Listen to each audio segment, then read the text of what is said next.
Hey D's fans, welcome to Before the Bounce for 2021. My name is Ben Gibson. I'll be your host for this AFLW season, and I'm excited to announce I've got a co-host by my side. She's a star of the AFLW side. It is Libby Birch. Lib, thanks for joining me. No, thanks for having me, Ben. I noticed that we've got a fantastic backdrop behind us. Knowingly, we don't have a spot there. Our Premiership Cup spot is empty, and I bet that's for us this year. Absolutely, for the end of the 2021 season. We're going to be providing you at home a match preview each weekend. That obviously starts with Gold Coast on Saturday. It was initially meant to be Adelaide at Casey Fields. How do you adjust to that change in fixture? Yeah, absolutely. It's a bit of a changing world at the moment, isn't it? You've got to be super flexible, you've got to be adaptable. And look, we weren't really looking at change before we sort of studied Adelaide, so that was a really good thing for us, and we're just got all eyes on Saturday and Gold Coast and making sure that we're looking at what we need to do to beat Gold Coast. Speaking of being adaptable, we're actually flying up day of game, so flight to Gold Coast Saturday morning. We're going to be at Metricon for 2 hours before the warm-up. How does that affect your preparation? Yeah, it's absolutely something as players we need to consider. We've never really flown up before a game before, especially you've got all that leeway time before we actually need to start preparation. So I think, as you said, Ben, it's like 2 to 3 hours after get off the flight. So Daisy, our captain, actually mentioned to us that it's important we keep our routines right. So whether we're watching a movie when we're at the stadium or listening to some music or playing bouncy ball or cricket, just do what you normally do.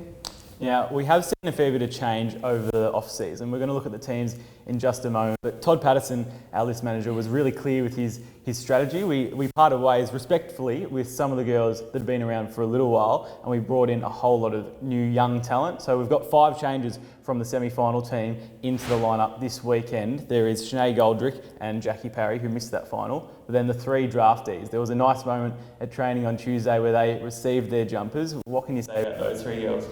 Yeah, it was so special. We had Eliza, Alyssa, and Megan, and it was so special that, you know, their families were able to be there, and then we had 3 of our existing players say a little bit about them, which was really special. And one thing for us this year is we want to be proud to belong to this club, to our family and to our extended community, and I think that was really a step forward for us to really involve everyone that's a part of this club in the process of how we're playing. So those girls, they have not done a thing wrong since they've stepped into the club, and they're just well deserving of this opportunity.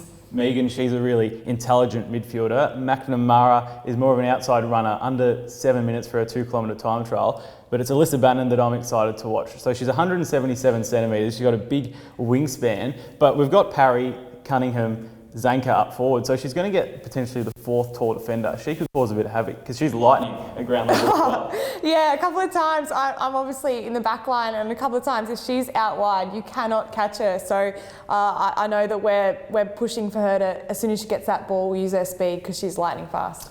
Moving on to a bit of an Oppo watch, we've got to take a look at how Gold Coast will line up. I'm calling it the Geordie Hickey Cup. She's a former Melbourne player, a great person that is now at the Gold Coast Suns. They have another ex-Demon, that is Sarah Perkins. She's joined the leadership group for them, so it'll be interesting to see how she goes. But what can you tell us about Gold Coast? Yeah, they're a very competitive side. They've been an excellent start-up team, and in fact, they were the only team to make expansion team to make finals. So you definitely have to respect that. They're a very honest and hard-working team, and they'll make it chaotic out there. So we really need to make sure we stick to our structures and absorb that pressure early on. Yeah, speaking of that chaos, Kalinda Howlis one I think will need a watch, mate. You'll have to keep an eye on down back because she kicked 9 goals last year, which was the second most in the AFLW competition. She kicked 3 against West Coast, pretty much single-handedly won them that game. So she is quite dangerous up forward, but it is their defensive pressure that I think we need to be on top of because they conceded under 2 goals in 3 of their 6 home and away games. They cause chaos, don't they? Yeah, definitely. Their defence is really strong. Last year, probably one of the highlights of their defensive game was their 2 intercept markers. They were fantastic. Pagelli, she was amazing. So we really need to make sure that we, as our forwards, really suck them in and make them accountable throughout the game. And our coach Mick Stineer has made it quite clear that we want to be hitting the scoreboard this year. We've got a campaign, Zurich Goals for Good. Can you tell the fans a little bit about that one?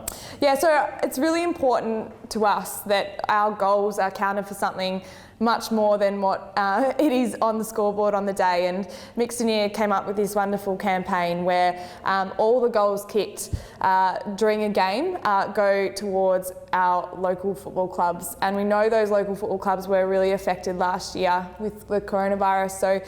And we know that they champion women's football. So we're really excited to be able to give back to those clubs with a little pack with every goal kicked. We saw some great acting from Lily Mithen in launching fantastic, that campaign as well. Now, I caught up with the forward line coach, Jane Lang, a little earlier to talk about that focus on attack.